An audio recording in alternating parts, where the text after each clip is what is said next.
Hey there, it's Krista with Krista's Creative Chaos. I'm here with the Gelli Plate today because I went on a walk. And does anybody else have the issue with when you go on a walk, you start out with empty hands and then you come home with full hands? I do. So I went on the walk and then I came out on the deck here and I was throwing the ball for the dogs and noticed that the wind had blown some of these lovely little pieces off of the tree. Gosh, what kind of tree is this, you guys? Hemlock? Hemlock, maybe?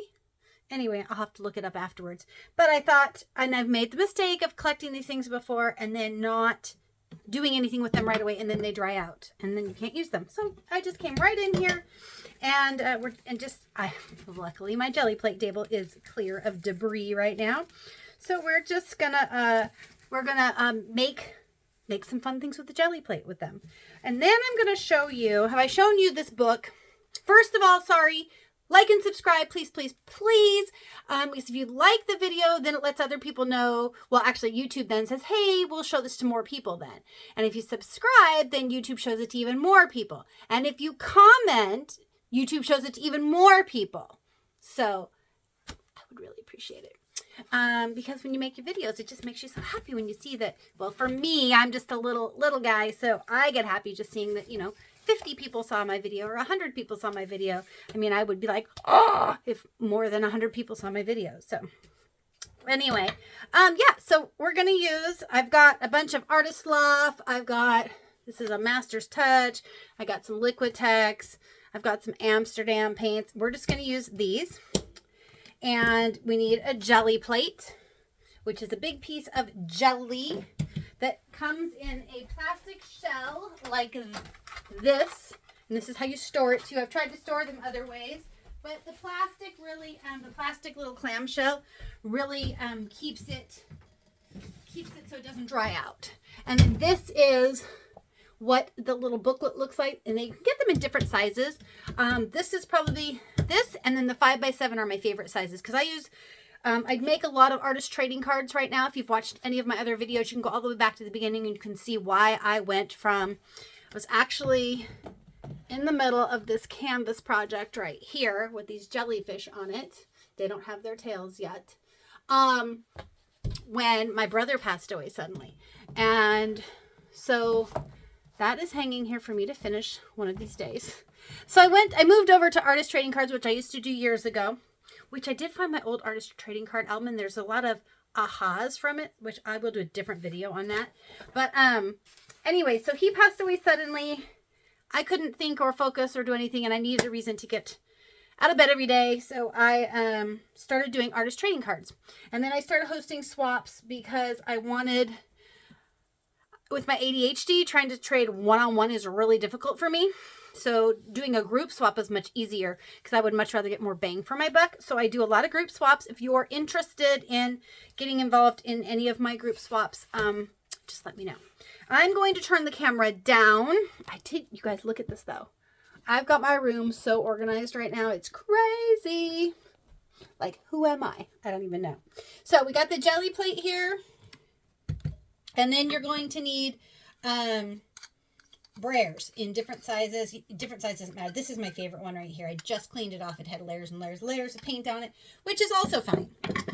So I'm going to put down, so whatever layer we put down first is going to be our base layer. And then I'm going to put these on that, or I could put these down first and then do paint, but I'm going to do paint first. And then when I pull these off, it's going to leave a bare space.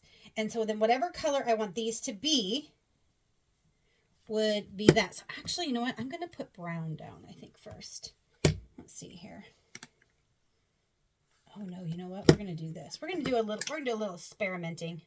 So we'll see what we end up with because everything I do is an experiment. So then I'm going to show you, I always have my paint off journal next to me, and I'll show you what I mean by paint off. So I'm starting with this darker green because I want the little pieces of the tree to appear this really kind of an icy green. So this one is called Deep Green by Artist Loft that I've just put down. Okay. And did I have all this paint right here, right? Now, a lot of people will just wipe it off on a towel or something like that. I love to use all my things as much as I can without waste. So I'm going to show you what I'm going to do. I am going to take this journal, which you guys have probably seen if you watched any of my other videos. And this is where I roll all of the extra paints. I also do, like this was swatching some paints. I experiment with different techniques. This had some paste, modeling paste in it. Some chalk, some pastels, some watercolor. I need to go back and use fine liner on that. So I will find a page in here where I think this green would roll over nicely. So let's just see what we've got here. These are more fall colors. So these two would be good, except it's probably so dark that it's going to, actually while I'm talking, before I start doing that, let's put these on here. Let's get these pressed in. Let's press these babies in while it's wet. See, you can tell the ADHD, right? So there's no rhyme or reason to how you put these. It's just however you want, okay? You could do this. I have done this with flowers that were kind of dead in the vase, but they still looked good on a Gelli plate. So this is just going to make a really cool texture background. So let's see here.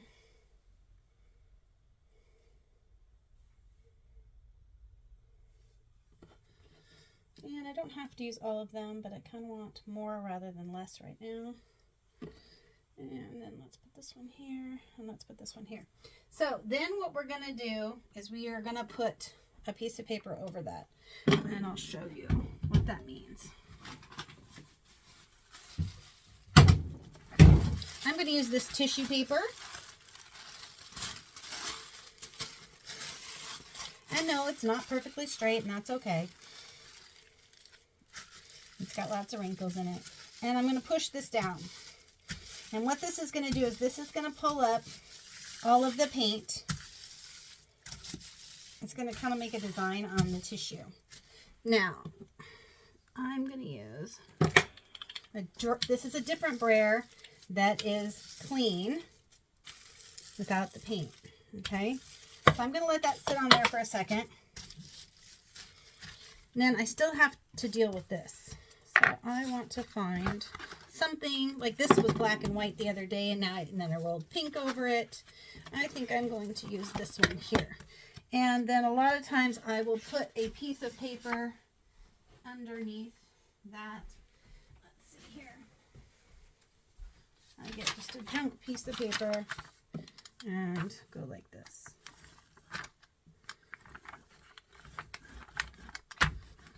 What am I going to do with these? Some people ask. I may end up cutting them up for background papers at some point. I may use them for collage. Not sure. Don't know. But it just gets my brain spinning on all the ideas of what I can do with these things. And sometimes, like, I'll think, okay, that page is done, and I'm not going to add any more ink, and I'll have to use that in a project soon. I can show you a page that's like that. Once that dries, it's not going to take it very long. Then I will show you a page that I finished. So this, now I'm going to peel up this tissue paper.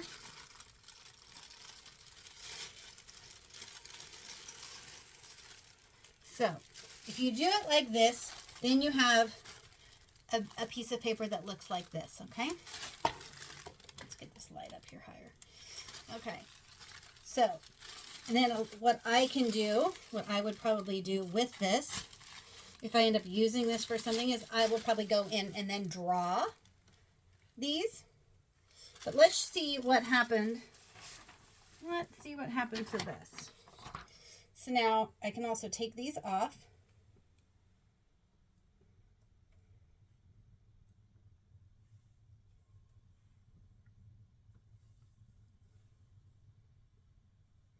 And I'm going to show you. There's a way I can show you because I know it's hard to see from right there.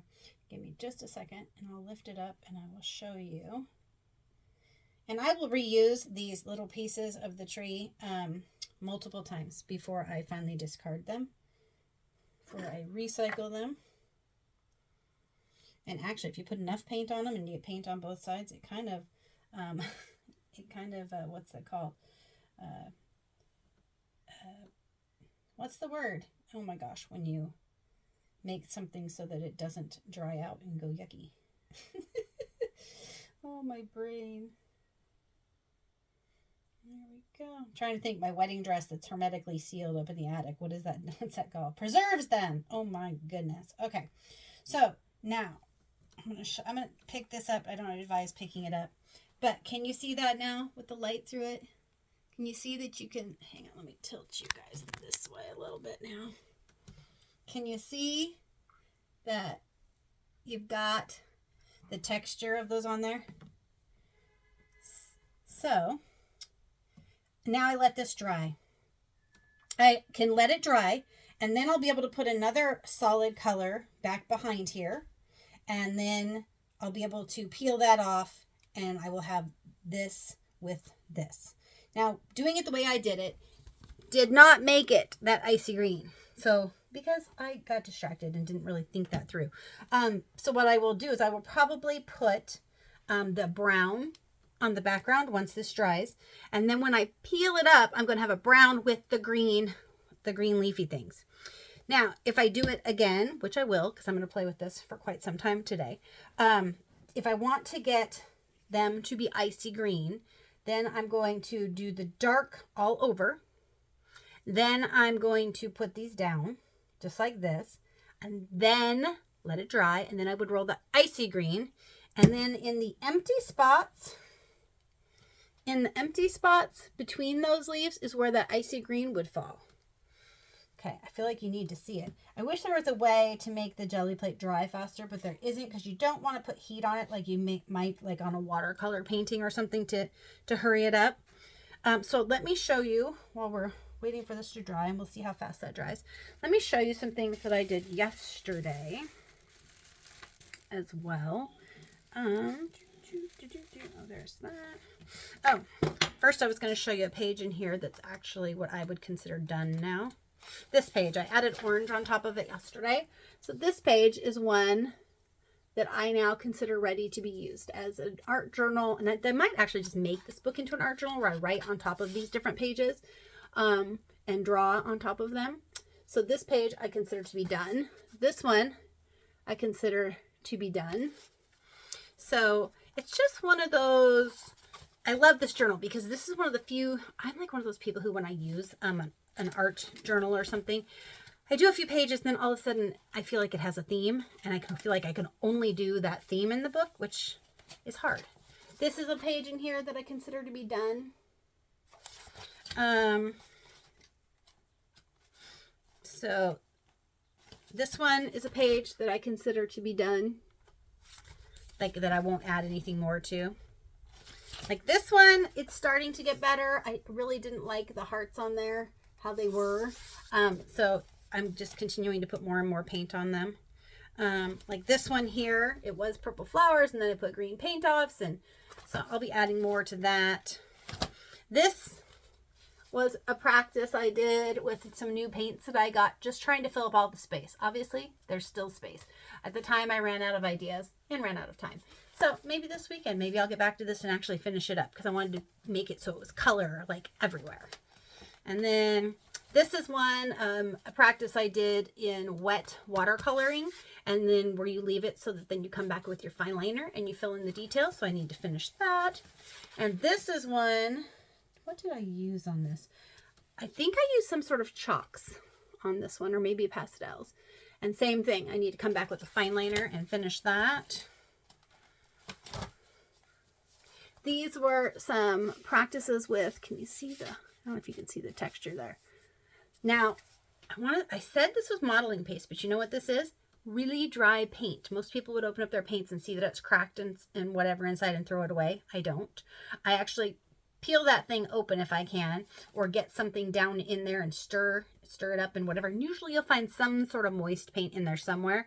And then I scraped it onto here, and then I used chopsticks or a stick like this, like a skewer stick, to draw with them, and made some really cool flowers because I just wanted to see, just experimenting. These are really cool flowers, and there's texture to them. Can you see the texture? These are done with a balloon. I can show you guys that. These are also done with a balloon, and I left the bottom empty here because I was going to draw trunks, like these are palm trees. If you guys want to see, have me make a balloon video to show you what I'm talking about, let me know. This one here might be done because I really like this color combination. So that's just some of my paint off pages. Let's see, this Gelli Plate is getting closer and closer to being dry, but it's not quite dry yet. Oh, I know what I can show you while we're waiting. Let me show you all these cool papers and things I made the other day with the Gelli Plate. So with the Gelli Plate, the other day, I made, so sometimes I will paint paper towels. I'll take the extra paint, and instead of painting them in my paint off book, I will paint paper towels with them. Why? Because these are really cool, especially after you get a few layers of paint on here, just like the book, but it's a different texture paper that you can tear to make collage pieces. So when I did this, like this one's pearlescent-y, and you can't see it probably on the camera, but what I did this in mind for was to tear flower petals, because I thought that would be really cool, but they need a few more layers of paint. And then I can make flowers. So this is a really cool, this is just a Gelli Plate print with, it's got a few different colors on it. Plus then sometimes you'll see little things like this, and that's because some of the chunks of paint were left on my Gelli Plate. I leave them on there knowing the next time I pull, it's going to make my next pull look really cool. I like that kind of messy look. Like here's another one where it has little bits and pieces, and these are, if you could see these in real life, they're metallic little pieces of foil that I had in there when I did. And then what I did was, while this was wet, I added glitter to the Gelli Plate, and then put this piece of cardstock down, and then pulled it up. Again, I was just making background papers. I did a Gelli Plate, and instead of using a brayer to smush in the paint, I want to say I used a sponge brush, but I didn't like make it even. Look how cool that looks. And then again, you can see some little bits here and there from other things. This is another piece of the glitter paper in real life. You can see the glitter and the shine. And then this is another piece. This was the second pull that I got off of that one because the page was super gloppy, which I liked. Now this one, I used this tool right here, a basting brush. I got it free from my Banks stand at the home show. Always look at things and think to yourself, how can I use that as an art tool? So that one, let's see if you can see the detail on this. Can you see the detail? So have you ever seen like little cactus that have all those little spiny thorns? So you can see this in real life. So I did the green, and then I took that brush and I painted it. And then you can see all the little, do you see all the little things that I painted? They're brown, very light brown. Because then what I want to do is, there's some little veins of pink running through here. But so those cacti tend to have a little pink blossom on them. So I want to plant some of those in there too. So that's what I plan on doing with that. And then on this particular day, I was rolling off my roller onto magazine pages, because these also make great collage paper. So just be thinking, what can I be rolling off my extra paint on and doing double duty? So I'm doing a Gelli print, but plus I'm also making some cool collage paper while I'm at it. And then probably my favorite thing from this little pink jaunt I did was this piece of paper here. This is going to be its very own artist trading card backgrounds, I believe. This was one that I was just stamping off. See this texture? Because I made these cards with this. I made these playing cards with this texture on it. You want to know what that texture is? Any of you get candles from Bath and Body Works? They have different types of lids, right? Let me find a couple of them here. So I used to throw away the candles when I was done, but now I look at the lids. Like this is one. So these are different. I saved the lids now to use for texture on my Gelli Plate. So if you have a choice of lids when you buy your candles, choose different ones than what you already have. And then So yeah, so then I made these playing cards with that, and then I just started drawing on them the other day. I'm in a flower ATC swap, so that's what those are for. But yeah, this one, I just love this color combo on here. There's pink and black, a little tiny bit of purple in there, some aqua showing, and then an olive green, and I love that color combo together. Love, love, love it. So that was a happy accident. Let's see here. Oh, we're so close to being dry. So close. And I feel like we've got, oh, I don't know, one more minute. So let me show you the orange cards that I made with a Gelli Plate as well. Because I made all of those.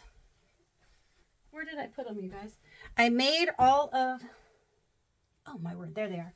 I made all those pink cards, right? Because I'm doing a true colors swap. And I thought I had the color pink because I was taking over for somebody.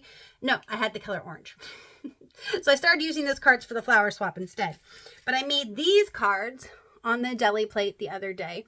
These cards are actually, when we were getting all those political mailers, I cut them all up for ATC backings. And then I did a bunch of different oranges on the Gelli Plate. And also some of these, not all of them are Gelli plated. Some of these are, let me show you this here. Some of these are cards that, like, I put blobs of paint here, and then I put them like this and squished it around, and then did this, and that gave me these great backgrounds. And then you can see I sprinkled a little bit of glitter on them while they were, it's like a sequiny glitter, while they were wet, and now they are dry. And wait till you see what I do with these. I've already got a plan. I've already got, because they're going to be for the true color swap. So I'm excited about how those are turning out. Let me put those back over here. Okay, let's roll this last color on, because we're going to see how it turns out. So I can either do brown or I can do this one. I think I'm just going to do this one. This is that pretty green I said I wanted to use. Okay, so we just put it on here because this is dry now. We can touch this. And you just put it on. It's not going to mess up the layer underneath it, so don't worry about that. Now, when you do the secondary layer, you want it to be somewhat light.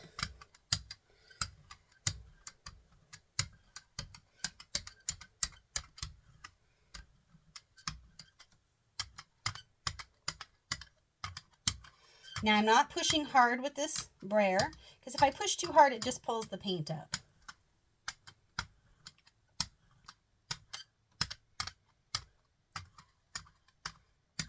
And we can pull this with any kind of paper we want. I'm going to show you what I'm going to use, and I'll show you why I'm going to use it. So again, I've got this paint here that I can take advantage of. I should have had a page ready for it. I think I'm going to use it on this right here. I'm going to put it on top of this one.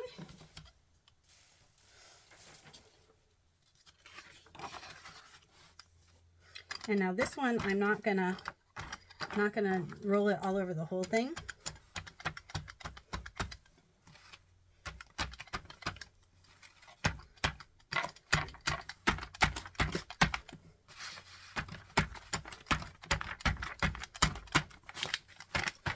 So that's what that page looks like now. Now we'll just sit over here and dry. This one here, I'm going to, let's see. I think we're just going to use some cardstock, because my guess is I'm going to end up using this as a background for ATCs, artist trading cards. So I'm going to line this up as good as I can so I have the extra edges of the paper. And then, now, yes, some of the paint's coming off on the back, but that's okay, because that's going to be the back of my artist trading cards. And then I'm going to end up putting a label on the back with my name and my artist info and all that. So that doesn't matter to me. Sometimes I like to fully paint the back. It just depends. So now, let's see here. I'm going to peel this up right now. Now, there's two ways you can peel it up. You can peel it up like this.